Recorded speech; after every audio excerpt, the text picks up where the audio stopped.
آج کے زمانے میں یہ بھی کہا جاتا ہے کہ ہم نہیں مانگتے، تو اگر کوئی شخص نہیں مانگتا تو اللہ کو اس کی پرواہ بھی نہیں، یہ ضرورت ہماری ہے۔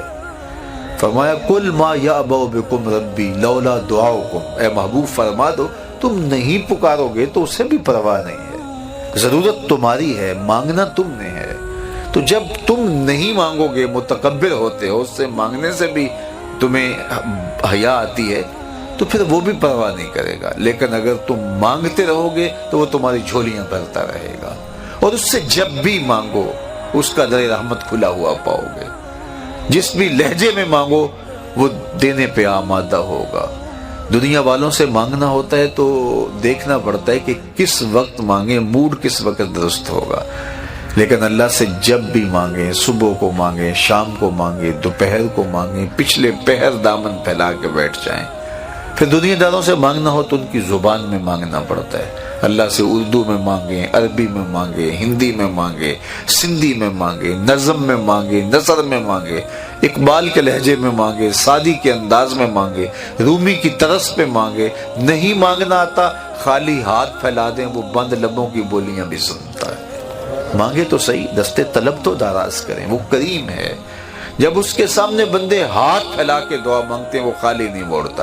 ان ربکم حیی کریم یستحیی من عبدہ اذا رفع یدیہ الیہ ان یردہما صفرا، تمہارا رب حیا کرنے والا، زندہ، سخی اور کریم ہے۔ کہا بندے جب اس کے سامنے ہاتھ پھیلا کے دعا مانگتے ہیں تو مجھے شرم آتی ہے، میں خالی ہاتھ کیسے موڑ دوں؟ جب انہوں نے مانگا ہی مجھ سے تو میں نے بھی نہ دیا تو پھر کس در پہ جائیں گے؟ میں آپ سے کہتا ہوں جتنے لوگ آپ بیٹھے ہوئے ہیں، اتنے لوگ اٹھ کے کسی دنیا دار کے ڈیرے پہ چلے جائیں اور اس سے ایسی چیز مانگے جس کو دینا اس کے بس میں ہو، تو مجھے بتائیے وہ آپ کو خالی موڑ دے گا؟ وہ کہے گا ڈیرہ داری کی شان کے خلاف ہے کہ اتنے لوگ میرے دروازے پہ آ گئے ہیں اور میں ان کو خالی موڑ دوں۔ جب کسی دنیا دار کے در پہ اتنے لوگ جمع ہو کے چلے جائیں تو وہ بھی حیا کرتا ہے کہ اتنے لوگوں کو کیسے خالی موڑوں، میں ایک ڈیرہ دار شخص ہوں، کیا کہیں گے؟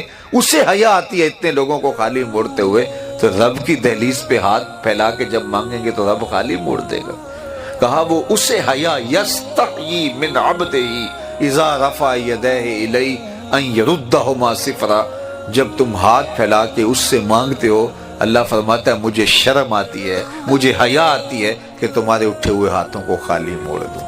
اس لیے کہ اگر میں بھی نہ دیا تو کس در پہ جاؤ گے، کس چوکھٹ پہ جاؤ گے؟ تو اس سے تو مانگو، اپنے لیے بھی مانگو، اپنوں کے لیے بھی مانگو، بیگانوں کے لیے بھی مانگو، شام سپیرے دوپہر مانگو، مانگ لیا ہے پھر مانگو۔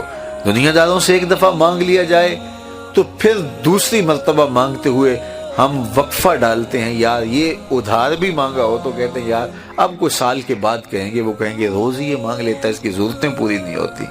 لیکن اللہ سے مانگا، ابھی کھڑے تھے اہدنا الصراط المستقیم، اللہ سیدھی راہوں پہ گامزن رکھنا، یہ مانگ رہے تھے ہاتھ باندھ کے۔